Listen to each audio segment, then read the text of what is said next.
Entonces el tema que me han pedido compartir es el hecho mismo de lo que vamos a celebrar juntos el día viernes.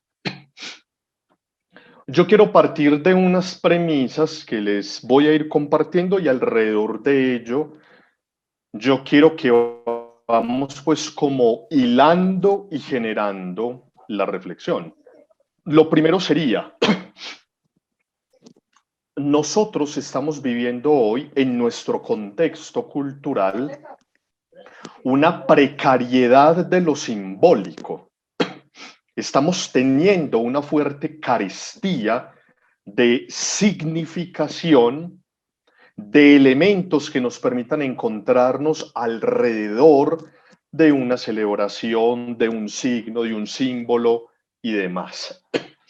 Entonces, cuando nosotros vamos mirando esta realidad en la cual vamos estando insertos, nosotros empezamos a detectar que eso que nosotros vivimos a nivel social no es ajeno en ningún momento a nuestra realidad espiritual. Ustedes me han escuchado decir hasta el cansancio que nosotros no podemos divorciar experiencia de vida y experiencia espiritual, como si fueran dos cosas al margen, como si eso no tuviera nada que ver. Antes, por el contrario, es en esa vida, en esa comprensión de esa vida, donde nosotros vamos tejiendo la experiencia de fe que vamos construyendo. ¿Por qué les digo esto? Porque si ustedes están atentos a lo que vamos a empezar a celebrar a partir del jueves, hay una riqueza de símbolos, hay una riqueza de signos. Otra cosa es que los entendamos. Pero cuando nosotros estamos de cara a la celebración, de cara a la liturgia, en este caso, acá pues en Antioquia, a nivel, va a ser todo virtual, a nivel general. Nos dimos cuenta ahora como a las 2 de la tarde. Entonces miren que eso ya va presentando unas posibilidades y acá voy a hacer un paréntesis. Vea, a mí me choca mucho la gente llorona, me fastidia. Porque desde ahora empecé, no, y entonces la celebración, no, y entonces la parroquia, no, y entonces esto, no, y lo otro, y lo de acá, y lo de más allá, y ya pues armaron un show mediático de por qué no vamos a poder ir a las parroquias, a congregarnos, pues es como si fuera un capítulo de La Rosa de Guadalupe donde todo el mundo se queja. Hombre, no se puede, punto, ya. Dejemos de chillar y de armar algarabía. Otra cosa es entender como cristianos cuáles son las posibilidades que tenemos para celebrar. En estos días leí un pedacito de la homilía que hizo el cardenal de Lima, el arzobispo de Lima, el domingo de Ramos. No, eso fue una cosa espectacular. Búsquenla, por favor. Yo sé que la del Papa estuvo espectacular y me conmovió profundamente. Frente a Jesús todavía nos conmovemos o lo admiramos. Y en esas dos lógicas hizo su reflexión del domingo de Ramos. Pero ¿a qué voy con ello? La reflexión que hizo el arzobispo de Lima fue una cosa exquisita en Perú, porque iba en este orden. Porque la gente le estaba reclamando, la gente estaba llorando, la gente una cosa, que no vamos a poder ir a la celebración, tan, y todo eso. No, pero ¿para qué seguir en ese lamento? Aprovechemos lo que tenemos. No se nos puede olvidar un detalle, que la fe no empezó en una parroquia, la fe no empezó en una catedral. A nosotros no se nos puede olvidar que la eclesía como comunidad empezó en una casa. Eso lo dice hasta la saciedad las cartas de Pablo. A la iglesia que se reúne en la casa de fulanito de tal, a la iglesia que se reúne en la casa de tal otro. Eso no se nos puede olvidar. Cerraron la parroquia, pues ¿qué más vamos a hacer? ¿Se acabó la fe? No, hemos sobrevivido un año sin ella. ¿A qué los estoy invitando? A que no tengamos miradas miopes, a que de verdad lancemos, porque esta semana es riquísima en signos que tocan la existencia, punzando el corazón, y de manera especial el viernes. Y dejemos el lamento de que no vamos a poder estar en la parroquia y dejemos que la Pascua del Señor en nuestra casa la podamos vivir. Otra cosa es por qué no queremos vivir la Pascua en la casa, eso ya sí es problema de cada uno. Pero la invitación es a que hagamos de la casa un espacio sagrado, donde podamos vivir la Pascua del Señor. Entonces miren, mis queridos, que ¿por qué les digo esto?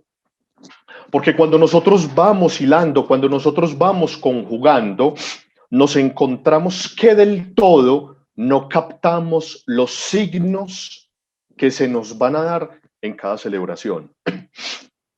Eso como que va quedando en un segundo plano. Y eso hace parte de la comprensión que nosotros tenemos a nivel cultural y de la carestía que tenemos a nivel cultural de lo simbólico y lo que nos une. El signo, por ejemplo, invita a una provocación, a una contemplación. Profesor, es que yo en la parroquia estoy más atento. Ay, yo no me creo eso, pues. Eso es mentiras. Profesor, es que en mi casa yo me distraigo mucho, entonces yo no puedo celebrar. Ay, amigo o amiga, vaya con ese cuento para otro lado. Porque más elevados que nosotros en una misa no hay nadie. Entonces miren que hemos ido robándole el espacio al signo. Cuando ustedes y yo nos vamos a encontrar alrededor de lo que es el viernes recoge un montón de signos muy maravillosos. Está el color rojo en los ornamentos. Se lee la pasión larga narrada por el cuarto evangelio.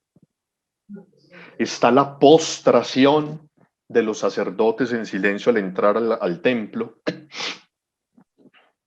Está lo que nosotros llamábamos la adoración de la cruz.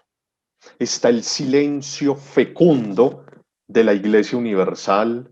No hay celebración de la Eucaristía. Entonces miren que son un montón de cosas que nos van hilando, un montón de cosas que nos van convocando, un montón de elementos que nos van llamando a una comprensión distinta, primero de la propia existencia y segundo del acto celebrativo en sí. ¿A qué voy con esta cuestión? Y me voy a centrar puntualmente en lo que nosotros celebramos el viernes a las 3. El Vía Crucis es un ejercicio piadoso, pero no es litúrgico. Las 7 palabras son un ejercicio piadoso, pero no son litúrgicas. ¿Usted cuándo ha visto al Papa haciendo 7 palabras? Nunca. Eso no se hace allá. Nosotros celebramos la muerte del Señor a las 3 de la tarde y después de muerto lo ponemos a hablar a las 7 u 8 de la noche en las 7 palabras. Hágame el favor. Entonces miren que son unas cosas que se van hilando, que se van metiendo y que muchas veces pueden robarnos la atención de lo fundamental por buenas que sean. Entonces, si estamos sufriendo una fuerte carestía de lo simbólico, porque hoy parece ser que nos une cualquier cosa, el cantante de moda, el libro de moda, los lugares de moda, pero eso generalmente no vincula, eso generalmente no genera una comunidad sin comunicación, como lo hace el signo, que no necesariamente tiene que ser hable y hable y hable, sino experimentar yo cómo me voy vinculando, cómo voy poniendo mi vida en ese signo que se me presenta, que es profundo, que es elocuente y que es silencioso. Entonces miren que dentro de ese mundo que carece de lo simbólico y lo ritual, nosotros como cristianos seguimos presentando signo y rito. Eso como primer punto. Segundo elemento.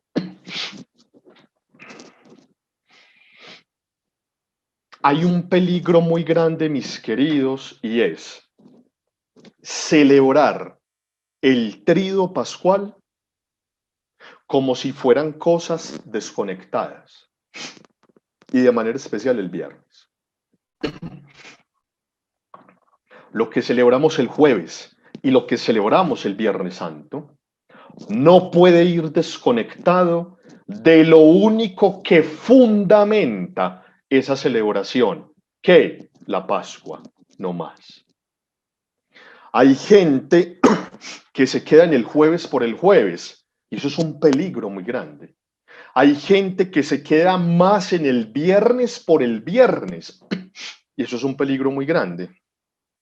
No, es que yo fui al Via Crucis, estuvo como muy largo, y bueno, me pegué un descansito por allá en la celebración de las 3, pero eso sí, a las 7 palabras no falto. ¡Ah, qué maravilla! Venga, ¿y usted fue a la Pascua? No, entonces no hizo nada, no fue a nada. Porque la Pascua, muchachos, es el centro de nuestra fe. No son las 7 palabras, no es el Via Crucis, es la vigilia pascual.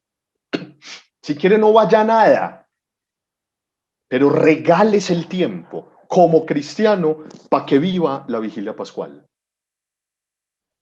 Venga, es que el Via Crucis en mi parroquia es muy bonito.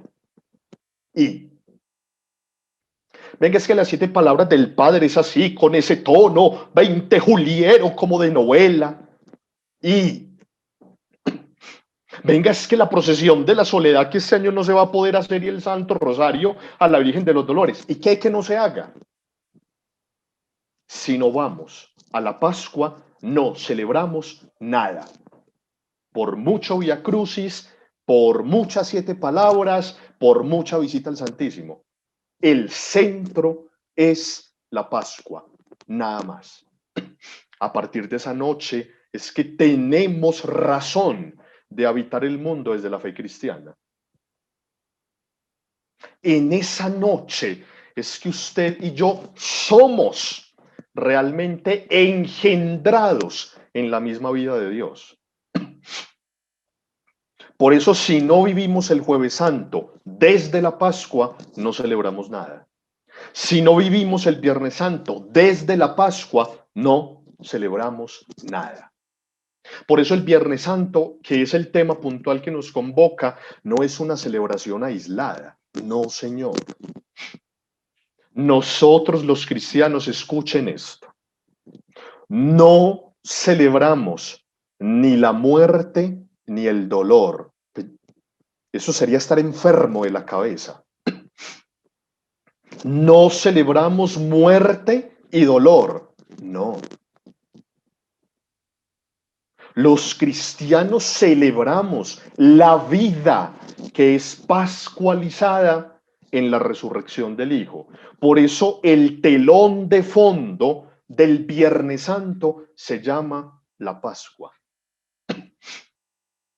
Por eso ese día no celebramos la muerte en sí, ese día no celebramos el dolor en sí, ese día no celebramos las lágrimas en sí, ese día celebramos la vida que es capaz de llegar hasta las últimas consecuencias en un acto profundo de donación sin límites.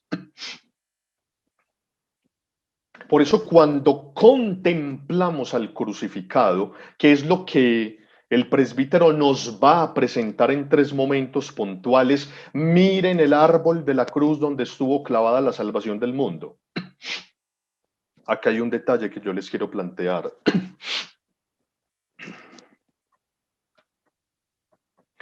Si nosotros cargamos la cruz sin crucificado, somos herejes. Porque usted y yo no adoramos un instrumento de tortura como era la cruz. No, señor. Usted y yo adoramos al crucificado, no la cruz. A nosotros no nos salva la cruz. Es el crucificado el que nos entrega una vida nueva, no la cruz. Por eso es que hay muchos cristianos católicos que son embelesados con la cruz sin Cristo. Y ese sí es un peligro muy grande. Porque cuando nosotros absolutizamos la cruz sin Cristo, nos volvemos idólatras, nos volvemos herejes, no creemos en el Dios de Jesús. Marta Zuleima. Gracias, buenas noches. Lo que pasa es que depende desde el punto de vista en que se vea o el concepto o el conocimiento que se tenga. A nosotros los de para nuestro conocimiento de la hermandad de Maús, la cruz sin Cristo allí crucificado significa que ya resucitó, dando el Salvador significante, lo que usted nos está aclarando, que la importancia es la Pascua, Jesús. Por eso nuestro lema es Jesucristo ha resucitado y todos respondemos, en verdad resucitó. Para nosotros el significado de la cruz sin Cristo allí es que Jesucristo está resucitado. Esa es una propuesta de Gracias. Marta, pero eso no es para todos. Es para su comunidad, que su comunidad lo entiende así. Pero vuelvo a lo que les planteaba. La cruz era un instrumento de tortura, utilizada por los romanos para asesinar de la manera más cruel y más dolorosa posible. Es un instrumento de tortura. Y acá quiero plantearles un detalle. Yo les había dicho en encuentros anteriores que muchas veces cuando nosotros vamos hablando de Dios, no medimos las palabras y la hondura de lo que decimos. ¿Y esto por qué se los planteo, mis queridos? Porque cuando ustedes y yo nos ponemos a examinar algunas frases, algunas oraciones, algunas repeticiones históricas, el que queda más mal parado siempre es Dios. El que queda más mal es Dios. Porque mi palabra que Dios está mostrando, y eso es muy peligroso. Y si eso no se pasa necesariamente por el filtro, el único que tenemos, que es Jesús de Nazaret, ahí es cuando nosotros nos vamos enredando la vida con imágenes de Dios. Entonces, miren, ¿cuál ha sido la tesis tradicional? La de un señor que en el año 1109 propuso, y se llama Anselmo de Canterbury, San Anselmo de Canterbury. En el año 1109, San Anselmo de Canterbury propuso lo que se llama la doctrina o la teología de la expiación.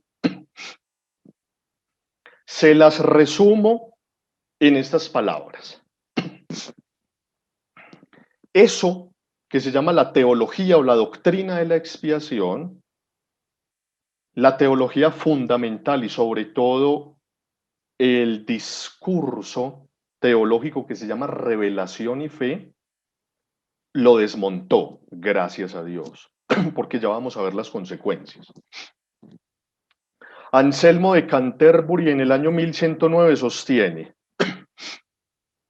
que el Padre envía al Hijo para que muera en la cruz y de esa manera, para que ustedes y yo alcancemos la salvación. El Hijo tuvo que morir, tuvo que sufrir, tuvo que padecer esas consecuencias para que ustedes y yo pudiéramos tener vida en abundancia. Cuando uno escucha eso puede sonar hasta muy bonito y muy piadoso y conmover el corazón. Pero detrás de eso se esconde una imagen sanguinaria de Dios. Si Dios manda a su Hijo para que su Hijo muera en la cruz, entonces Dios es un monstruo sádico que necesita sangre, dolor y sufrimiento para aplacar su ira. Porque Anselmo de Canterbury sostiene que Dios está enojado. Y está muy enojado, ¿por qué? Porque todos nosotros en Adán cometimos un pecado muy grave. Entonces, como ustedes y yo no podemos hacer absolutamente nada de valor ante Dios para reparar esa ofensa infinita, a Dios le toca enviar a su Hijo Jesucristo para que muera en lugar, eso se llama expiación, de usted y yo. Eso es muy, muy delicado. Vamos a empezar a desbaratar este asunto, porque hay mucha gente que celebra el Viernes Santo desde esa lógica, y eso es un error garrafal. Primer detalle, se los digo yo que soy papá también, y me pongo pues de ejemplo como para no poner a ninguno que qué pena. Si Julieta hace alguna cosa, me hace enojar, comillas, yo los voy a invitar, muchachos, a que revisen conscientemente los cantos del Vía Crucis. Eso se parece a una película de terror. Y eso la gente lo canta a todo pulmón. No estés eternamente enojado, perdónanos, Señor. Esconde, justo Padre, la espada de tu ira. ¿Qué imagen de Dios hay detrás de eso? Y sigan por el estilo. Nosotros vamos diciendo y repitiendo un montón de cosas a las que no les prestamos la suficiente atención. Y en esas palabras nos jugamos la imagen de Dios. Perdona a tu pueblo, Señor, perdona, no estés eternamente enojado, no estés eternamente enojado. Cuando desde los salmos se nos ha gritado hasta la saciedad que Dios no se enoja eternamente. Entonces yo como voy diciendo, esconde justo Padre la espada de tu ira, con lo que Jesús me enseña de Dios, es Padre bueno, misericordioso, amoroso. O sea, Dios tiene una espada implacable que nos va a atravesar a todos con su ira, con su rabia. Eso es de Anselmo de Canterbury. Entonces miren el telón de fondo que hay para muchas personas que celebran el Viernes Santo es de esa lógica. Y sigo, al pobre Jesús que no tenía nada que ver en el paseo, lo cargaron con semejante tarea, morir en lugar de usted y yo. ¿Cuáles son las lógicas que uno puede ir sacando de esa experiencia tan traumática de Dios? Que Dios es sanguinario, que Dios preparó desde toda la eternidad esa tortura inhumana, vulgar, para supuestamente su hijo más amado. Amado, un Dios que es capaz de hacer eso, sí puede llamarse un Dios amor. Yo no creo. Y yo en ese Dios no creo. Porque cuando Julieta hace alguna cosa, yo no estoy eternamente enojado. Yo no le impongo un castigo inhumano. Yo no la crucifico porque fue desobediente. Yo no le escondo la leche y el tetero para que ella pase una noche de abstinencia total y le dé una gastritis. A ver si así aprende. No, eso es crueldad. Eso es un sadismo salvaje, inhumano. Pero eso sí, eso sí lo vamos diciendo de Dios con toda tranquilidad, que mandó a su hijo para que muriera en la cruz. ¿Cómo? ¿Cómo así?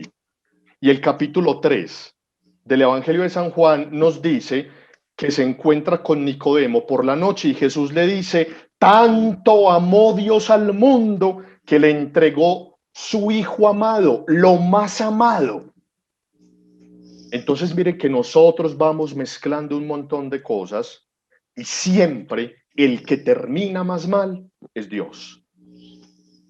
Y desde esa lógica de Anselmo de Canterbury es que se siguen justificando un sinnúmero de prácticas de dolor.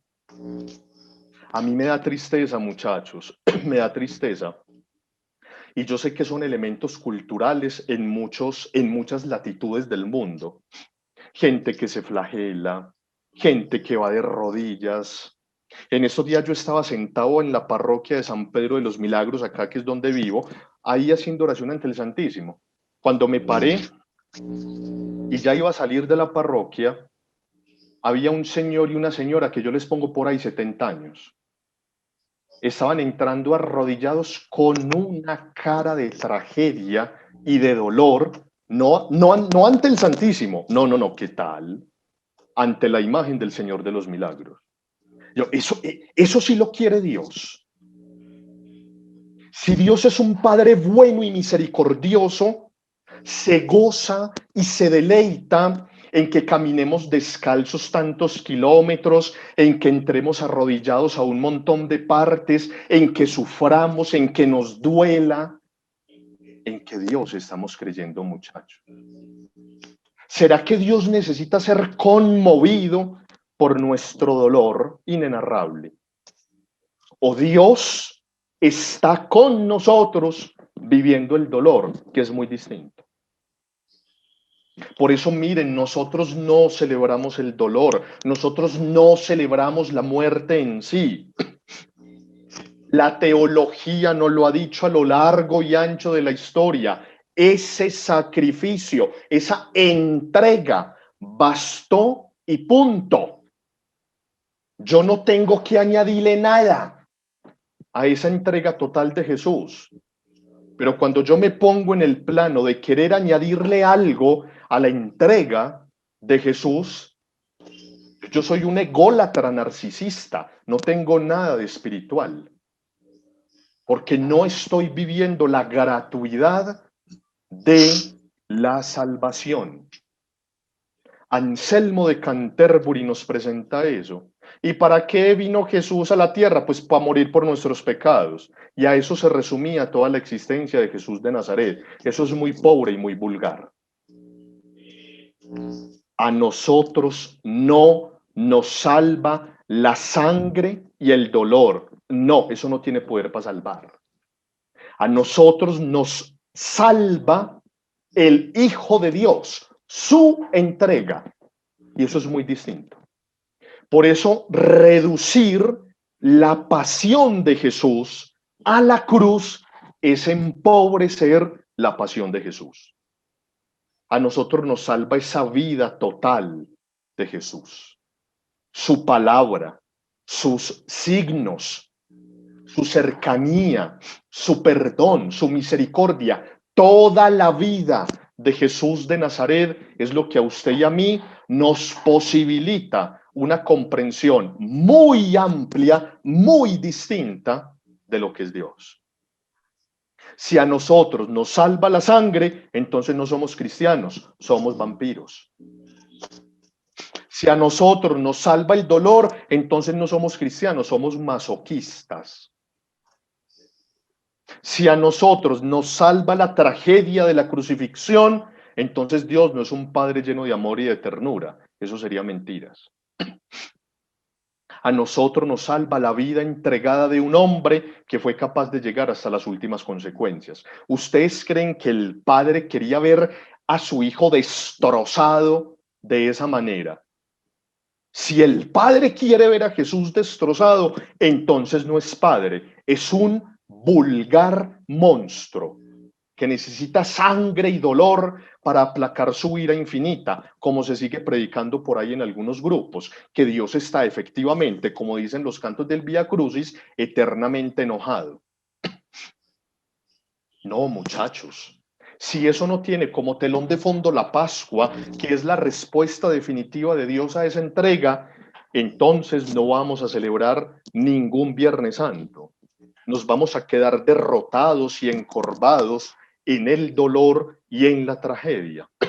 Por eso la teología de Anselmo de Canterbury, gracias a Dios, se superó.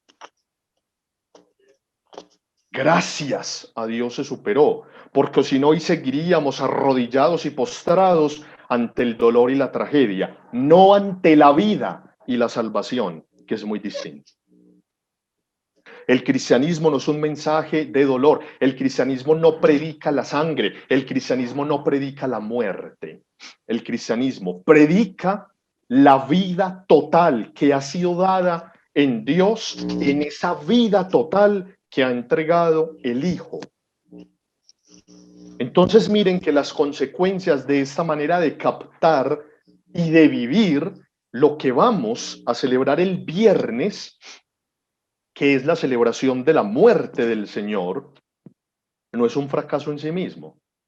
Es entender que por encima de esas lógicas de muerte, la palabra definitiva la ha dado Dios, recibiendo con dolor la entrega hasta las últimas consecuencias de su Hijo. Lo que recibe el Padre no es la sangre, no, sería un monstruo. Lo que recibe el Padre no es el dolor, no, lo que recibe el Padre es la entrega total de su niño amado hasta las últimas consecuencias.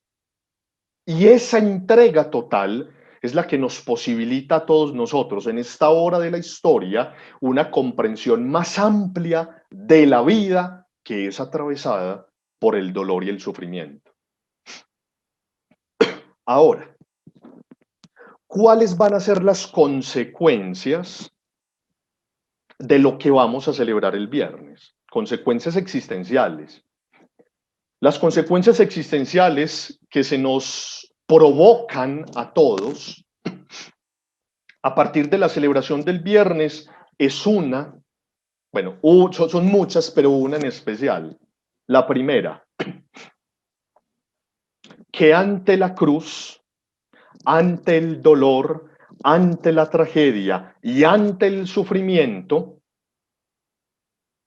el Dios de la palabra también es capaz de enmudecer. Esa es la primera consecuencia. El Dios de la palabra es capaz de enmudecer. A nosotros el dolor muchas veces nos corta la palabra. El dolor nos ahoga. El dolor nos bloquea. Y a veces no tenemos palabras acertadas para enunciar el dolor y la tragedia, porque nos sobrepasan. Y esa consecuencia a mí me parece maravillosa. El silencio también es respuesta, pero no nos gusta. Porque seguimos pegados de unas imágenes de Dios que lo único que hacen es perturbarnos nuestra conciencia. Por eso miren que hay un silencio poético desde el huerto hasta la muerte. Amigos, en lo que se llama la muerte, el proceso de muerte de Jesús en los 4 evangelios, ¿dónde hay una palabra de Dios para su Hijo? En ninguna parte. En el huerto hay un silencio aterrador. En el juicio hay un silencio aterrador.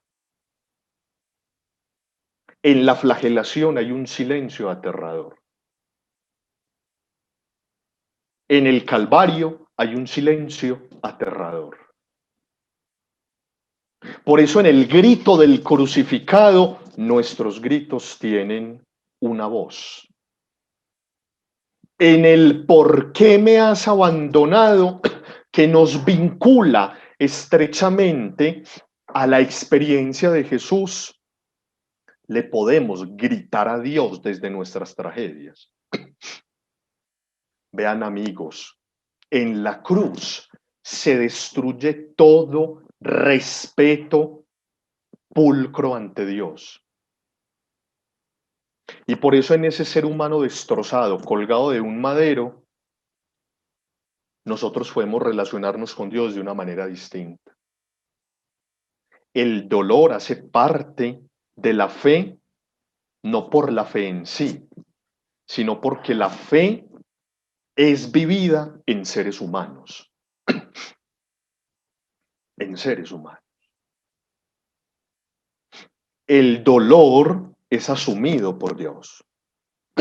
Por eso yo no creo en un Dios que está lejos, en un Dios que está por allá guardadito en su cielo, indiferente a la realidad. Yo no creo en ese Dios, porque ese Dios sería una creación humana distante, fría, calculadora y mezquina.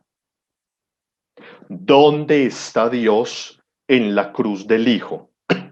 En el Hijo. Por eso hay un teólogo alemán, a mí me encanta, todavía está vivo, ya muy viejo, Jürgen Moltmann. Tiene el libro icónico de él, se llama Teología de la Esperanza. Es un libro precioso.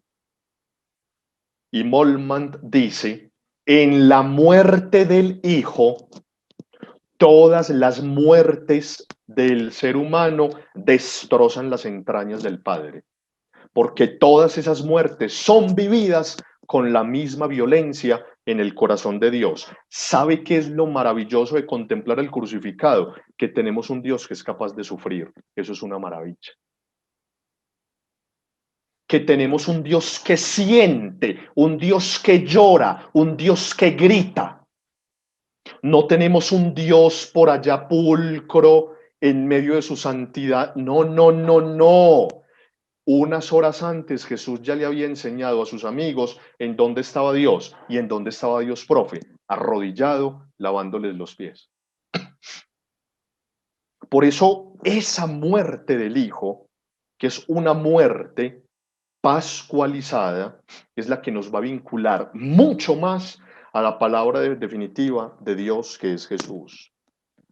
Por eso nuestros dolores, nuestros sufrimientos pueden tener una posibilidad de asunción de manera distinta. Dios no quiere ningún dolor, Dios no quiere ninguna tragedia, pero es inevitable, porque somos seres humanos. Así te pongas el escapulario, te pueden atracar y pegar 3 puñaladas. Así tengas el detente en la billetera, te pueden pegar una atracada que se te roban la billetera y todo con el detente. Así tengas el escapulario de la Virgen del Carmen en el retrovisor del carro, te pueden abrir el carro y se llevan el carro con todo y escapulario. La fe no nos hace inmunes a nada. ¿Saben por qué? Porque el primero que quiso experimentar la hondura de ser humanos fue Dios en el Hijo. Por eso la fe no es magia. La fe es humanización hasta el extremo de la muerte, como nos lo enseña Dios en Jesús. Acuérdense la hermosa y maravillosa lectura, segunda lectura del Domingo de Ramos. Filipenses 2. Se vació de sí mismo y no hizo alarde de su categoría de Dios. Se despojó de absolutamente todo. ¿Dónde se completa la kenosis perfecta? En el crucificado, en el Calvario. Por eso la encarnación llega a su plenitud en la cruz.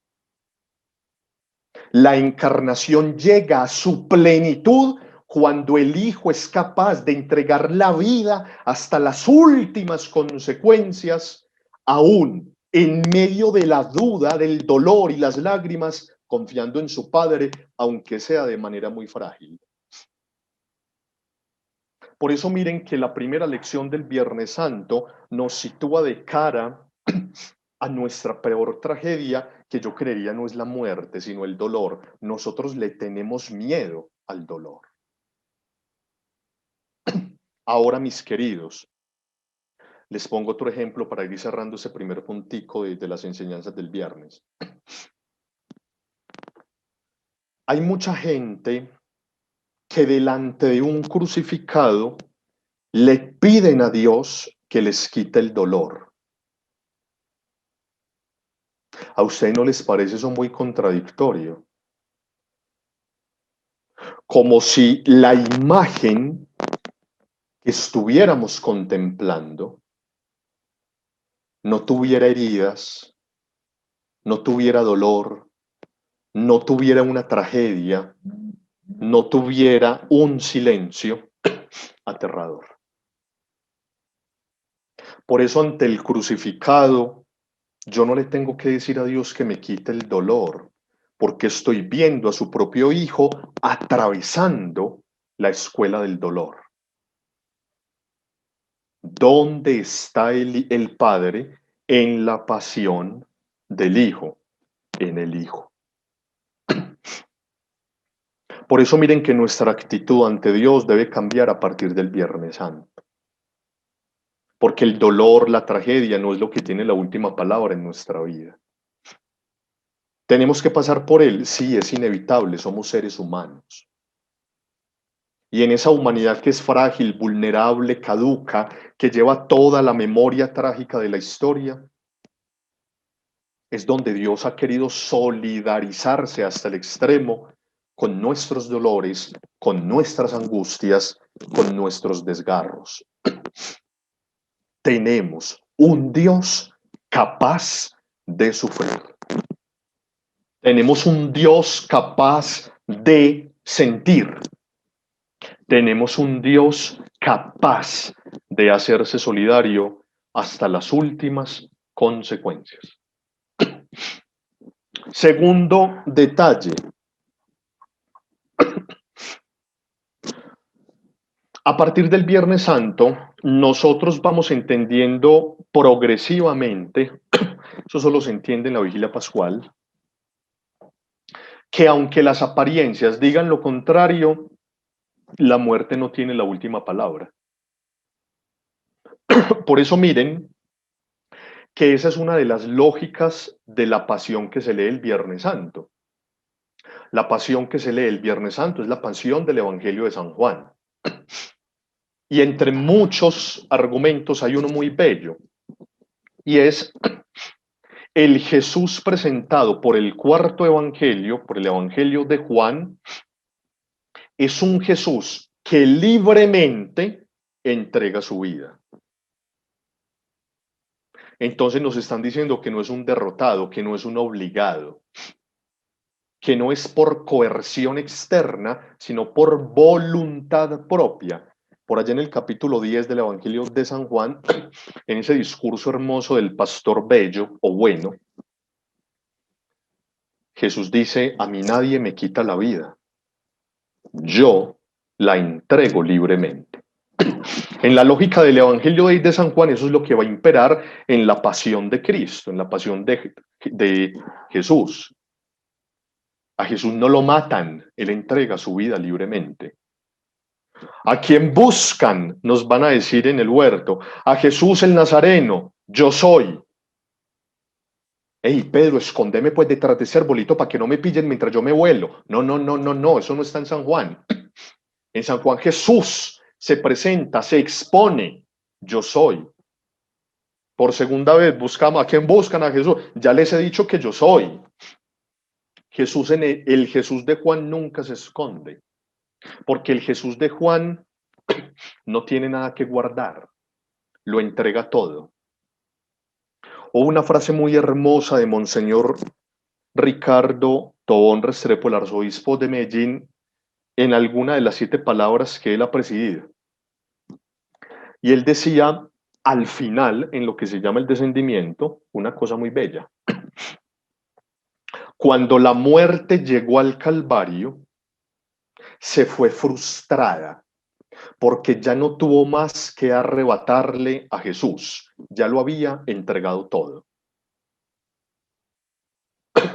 Por eso miren el trasfondo pascual que hay el Viernes Santo. Ese día se contempla la vida entregada hasta el extremo. Por eso, aunque la muerte genere desgarro, dolor, lágrimas, la fe en la resurrección, garantizada en la entrega del Hijo, evocada y provocada por el acto fecundo del Padre en el Hijo, nos enseña que ese umbral es inevitable, pero no llegamos a la nada, no llegamos al absurdo, no llegamos a la irracionalidad, llegamos a la misma vida de Dios planificada. Si ustedes me preguntan a mí, profe, ¿qué hay después de la muerte? Yo no sé. No sé qué hay después de la muerte. Y nadie es capaz de responder esa pregunta. Nadie, coma, absolutamente nadie. De lo que sí estoy seguro es de quién me espera. De eso sí estoy seguro. Yo no sé qué hay, pero yo estoy seguro de quién me espera.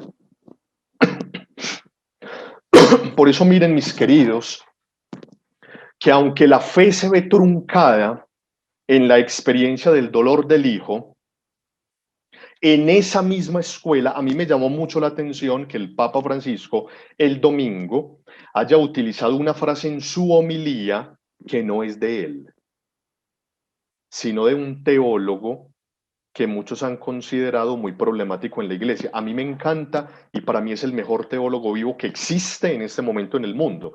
Se llama Andrés Torres Queiruga. Él tiene un librito que se llama Esperanza a pesar del mal.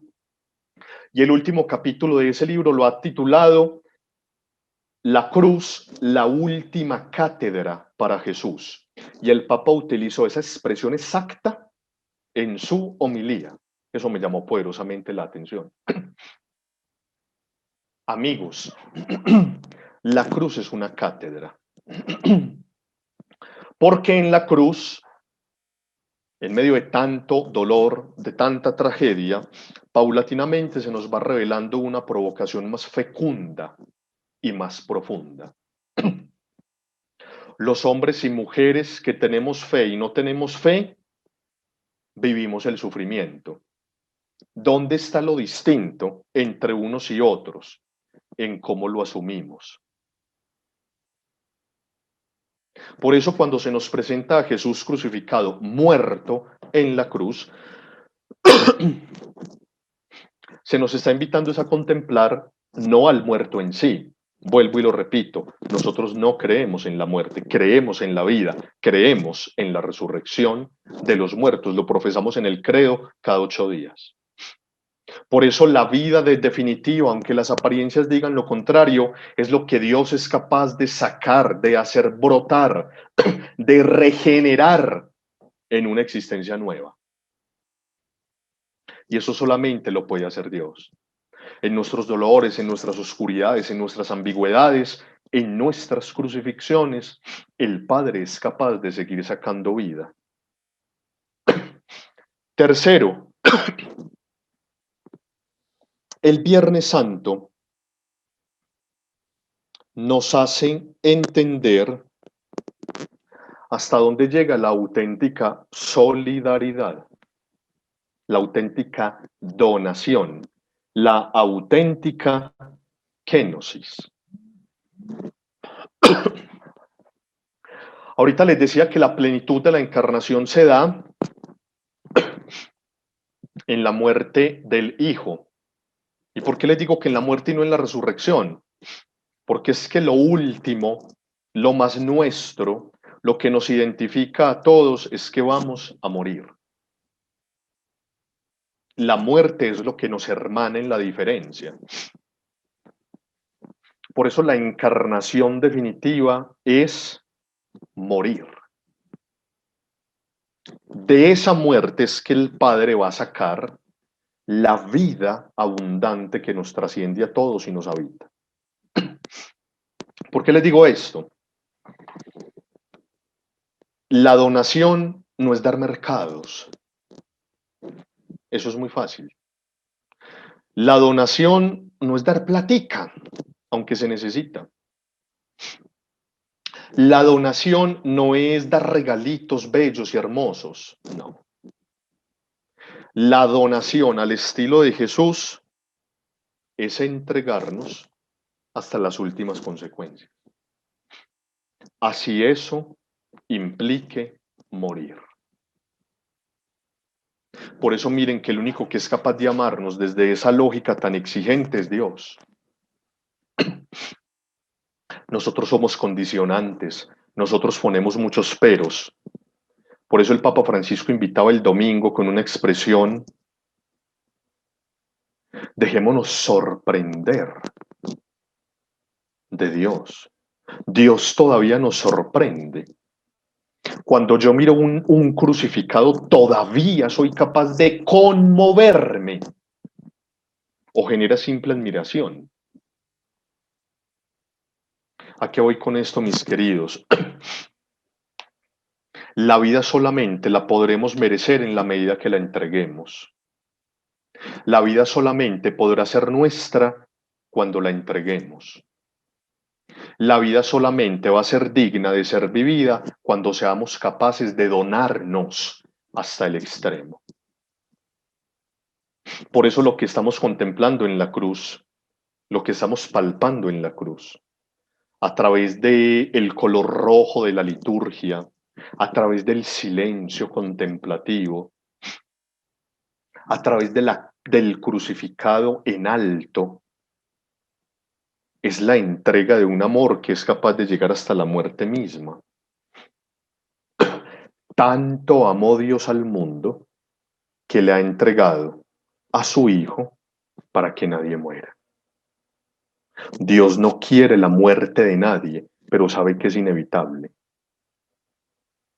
Por eso, a partir de esas experiencias de dolor y de tragedia que nos van uniendo, nosotros seamos capaces de abrir el oído, de espabilar el oído, como decía la primera lectura del domingo pasado, para que a través de esa palabra, de esos signos, de esos gestos, nosotros vamos captando muy sutilmente Dios cómo es que va actuando silencioso y sigilosamente en nuestra historia. El viernes contemplaremos la muerte, pero no una muerte en sí, una muerte capaz de hacernos entender que quien entrega la vida, quien se deshace en una entrega generosa y real por sus hermanos, no tiene nada que temer cuando llegue el ocaso de su existencia. Hay una frase muy bella y con esto acabo.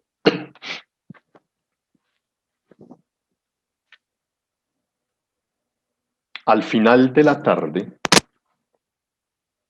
cuando ya las fuerzas no dan más para Jesús, Jesús toma en sus labios una hermosa oración. Todo está consumado. Cuando yo busqué esa expresión en griego, aparece una palabra muy hermosa. Tetelestai. Esa es la palabra que aparece allí, que en el español se traduce como consumado. Y la palabra tetelestai hace eco de una palabra más bella. Teleología, no teología, teleología. Y la teleología, cuando ustedes buscan en el diccionario, dice lo siguiente: es el fin consumado para el cual estuvo hecha una vida. El fin consumado para el cual estuvo hecha una vida. Jesús no necesitó un minuto más. Jesús no necesitó una hora más. Jesús puede tomar en sus labios, antes de morir, todo está consumado, porque sabe que todo lo ha hecho bien. La gran pregunta que nos deja a nosotros el Viernes Santo es la siguiente. En el ocaso de mi existencia,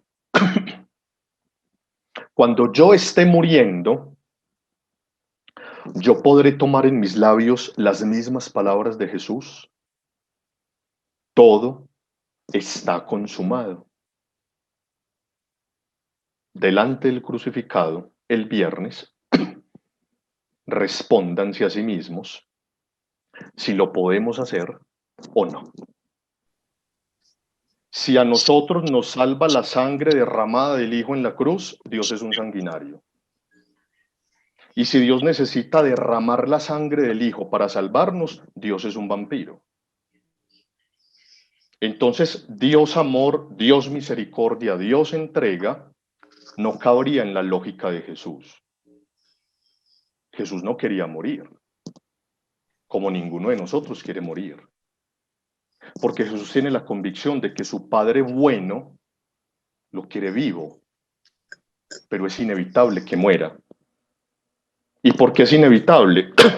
Porque se peleó de frente con dos instituciones muy poderosas de la época, la institución religiosa judía y el imperio romano, que son los que terminan asesinándolo. Jesús va a Jerusalén no porque tenga una bola de cristal, no, y sepa qué es lo que va a pasar milimétricamente, tampoco. Jesús va a Jerusalén porque él sabe que sus hechos y sus palabras han traído consecuencias, han molestado y fastidiado a muchas personas poderosas. Entonces, cuando ustedes empiezan a mirar todo eso que hace Jesús, las palabras que dice, los gestos que hace, las predicaciones que provoca y que suscita, eso trae grandes consecuencias. Lo leíamos en el Evangelio de ayer, muchachos. En la casa de Lázaro, donde María quiebra el perfume de nardo y lo unge, ¿ustedes se dieron cuenta lo que dice al final del texto? No, porque es que a nosotros nos encanta es quedarnos con esa imagen hermosa de María secándole los pies con su cabello. Al final del texto dice, los sacerdotes decidieron matarlo y a Lázaro también. Entonces miren que esas consecuencias que provoca Jesús, él sabe que van a terminar en la muerte. Y cuando ya se mete de frente a fastidiar al poder romano, claro, la muerte es inminente, la muerte es segura. Eso no es de Jesús, eso siempre ha pasado a lo largo y ancho de toda la historia. Cuando las instituciones de poder se encuentran de frente a una persona que les resulta fastidiosa, hay que asesinarla. Por eso esa expresión en boca de Caifás, que es aberrante, es mejor que muera un hombre por el pueblo. Entonces miren todas las consecuencias y dentro de esas consecuencias se empieza a plantear y se seguirá planteando el tema. Por eso vuelvo y repito, ustedes tienen libertad, total libertad para pensar que lo único que nos salva es la sangre derramada del Hijo de Dios. Si eso es así, Anselmo de Canterbury está en lo cierto, pero Dios queda como un monstruo. Porque si Dios necesita esa sangre para aplacar su ira, entonces Dios no es amor, Dios no es misericordia, Dios no es perdón. A nosotros nos salva es la vida total del Hijo que se entrega. La vida total, esa manera de vivir. Por eso yo se lo repetía en otro espacio, comulgar es muy peligroso. Porque yo que estoy diciendo sin palabras cuando hago la fila para comulgar, yo estoy de acuerdo con esa forma de entregar la vida.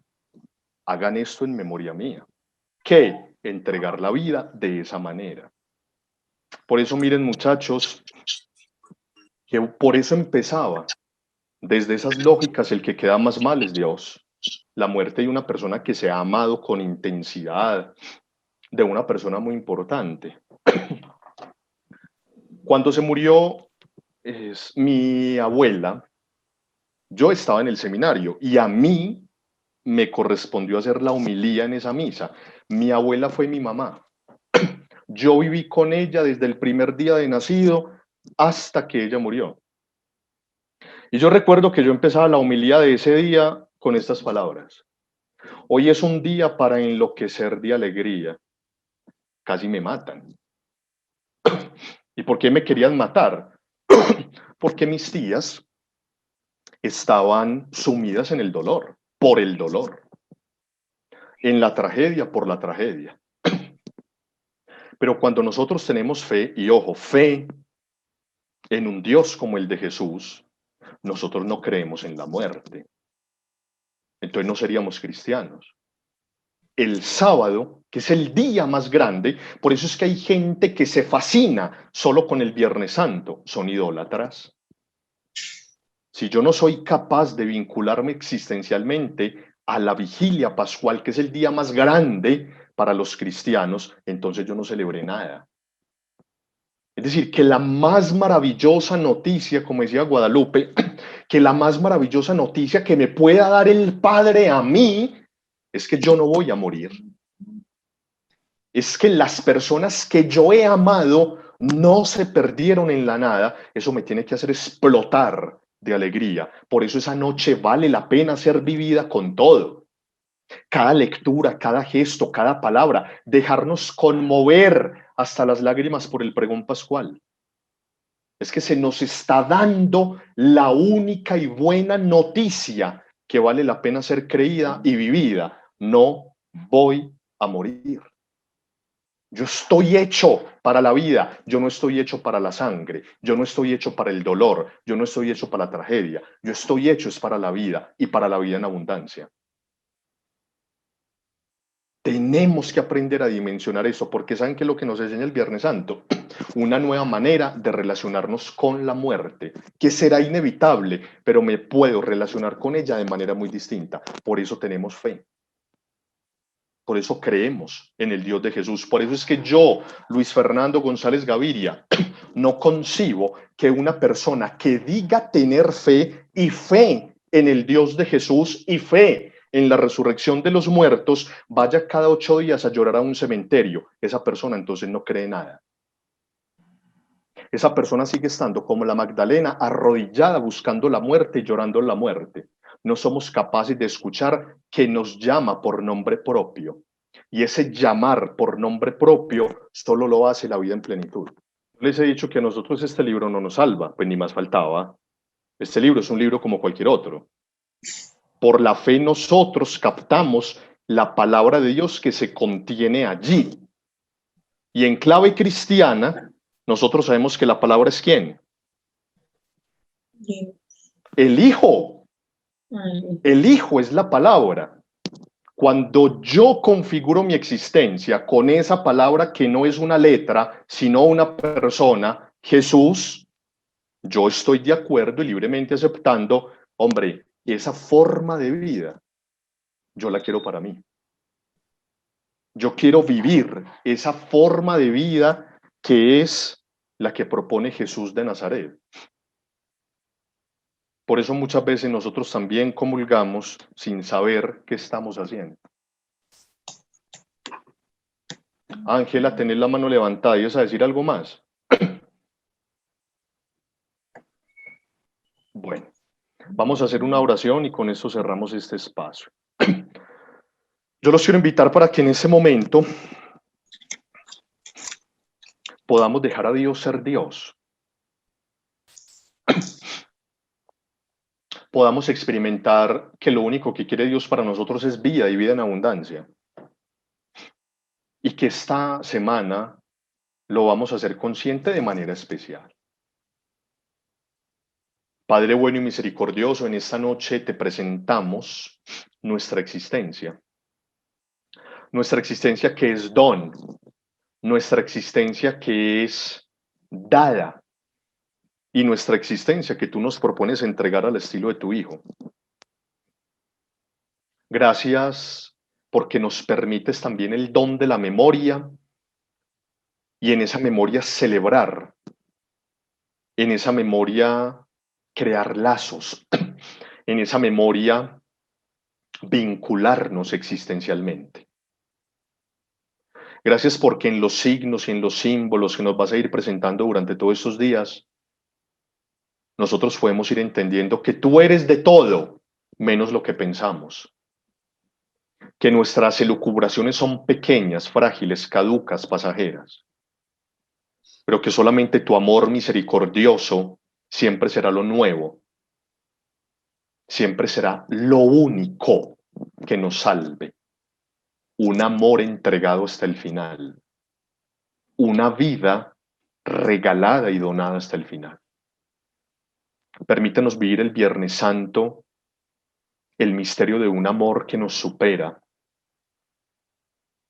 y que nosotros ese día podamos abrir libremente nuestra vida y dejarnos amar por ese amor que ha sido capaz de darlo todo, absolutamente todo. Gracias por hacernos entender que en la entrega total y definitiva de tu Hijo, ya todos podemos vivir la salvación. Gloria al Padre, al Hijo y al Espíritu Santo. Disfruten su Pascua y vivan su Pascua, sobre todo en la libertad que Dios les propone. Un abrazo, que les vaya muy bien y dejen a Dios ser Dios esta semana para que puedan vivir y experimentar su salvación.